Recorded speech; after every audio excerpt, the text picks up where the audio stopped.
Hi, hello. Today's Sunday, right? Yeah, happy Sunday. Um, it's a serene one for me. My name is Maria Banga Mag, and I am chiming in from Douala, Cameroon. And this is Mag on relationships, right? Intimate partner relationships, most especially. And I'm in my house, in my room, on my bed. I just love this sanctuary of mine, and because I'm talking about relationships, I'm like, well, just relate, just feel free, just be you on your bed. And I was just thinking about it and about how we might sometimes think if we are not, if we don't feel needed in a relationship, then there's something wrong with us. And so we want to be in a relationship where we are needed, and that needing might become unhealthy because we are used to being needed like we want to be the other person's source of oxygen, of care, of all of that.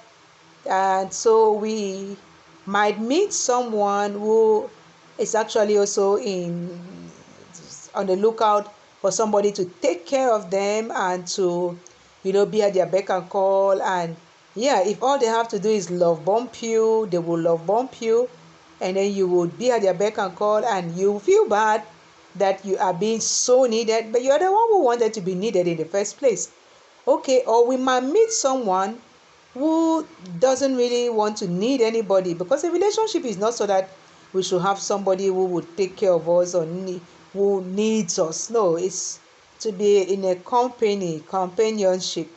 But that's not how we grew up knowing these things to be. And so then there's that struggle now. Who needs who the most?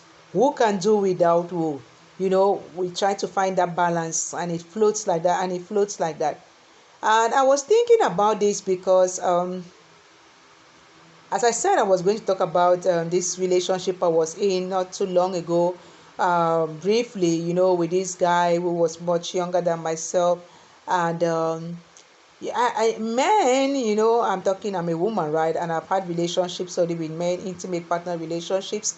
Most of them have come across to me like they want me to need them. They are what we call men. I'm the man.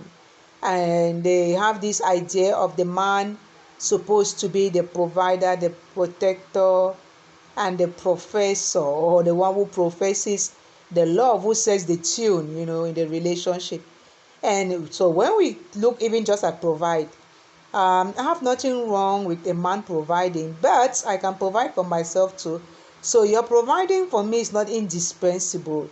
So you're not going to, even though you are younger and maybe still struggling, try to, want to provide, sometimes even without having, but just trying to be macho, to show that I'm the man. It's not going to click, and that is going to be a cause of fiction, and stuff like that. Protect, the same thing, right? I laugh when I think about how someday someone said to me, I have to sleep in front because if a thief comes, then I should be able to protect you. And I was like, what? Do you really want to protect me at the cost of your own life? If that thief really comes, you should be the one that they should stab. I was like, that's funny. But it's because they have this mentality, this whole thing like, yeah, the man should sleep in front, the man. And I was like, oh, in 2021, is that what we think about when we think of relationships? I know I've seen a few relationships, listened to a few couples talk, and I'm like, well, they have come to realize that it's something different completely. And I'm thinking especially about the Smith, Will and Jada Smith. Theirs is completely kind of like put on the red table and stuff like that. And so they now call their own a unique union, civil partnership, or something like that. So does that mean that who is the man, who is the woman, who is providing, who is protecting, who is doing what, all of those things? It's really like what works for you. But in my community, it's like there's so much resistance when anybody wants to have an unconventional relationship. That means a relationship that goes against their norms. It has to be this way. It has to be an older person. It has to be a richer person. It has to be this and that. Talking of men, because I'm a woman, right? I also watched this other couple called the Clements. The man is kind of disabled. He's on a wheelchair, and the woman, she's called what, Mayfair. She's the one who is able. So they call it in the interable relationship. The man is called Winston, and although he's older than her, I think like he was saying that he's 35 or 30 something, and she's 23. She just done, so whatever. But some people were commenting and saying that she seems to be the man in the relationship. She's the one doing all the talking, la la la la la la la. And I was like, okay, well, now because they are Africans, right? He's from he's from where? Kenya. She's from Zimbabwe, although they're all based in the UK. And I was like, who has put these roles, and why must it be that way? And how do we know what they both people are okay with, right?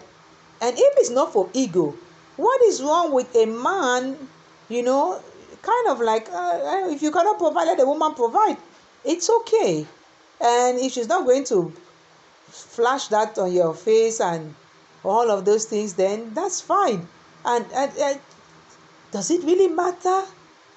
How many women, even in my community out there in America, wherever, are the ones bringing the money, doing all of those things and stuff like that? And what does that break down on you?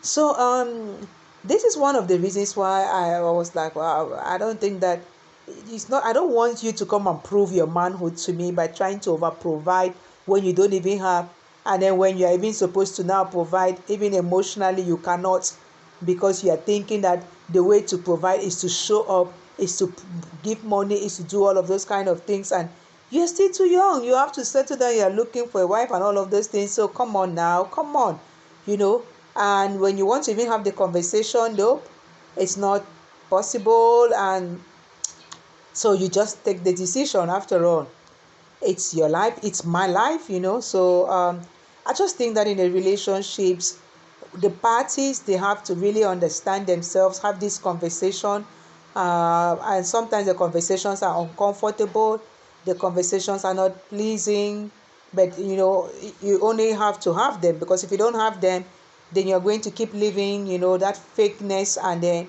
one day it's all going to crash.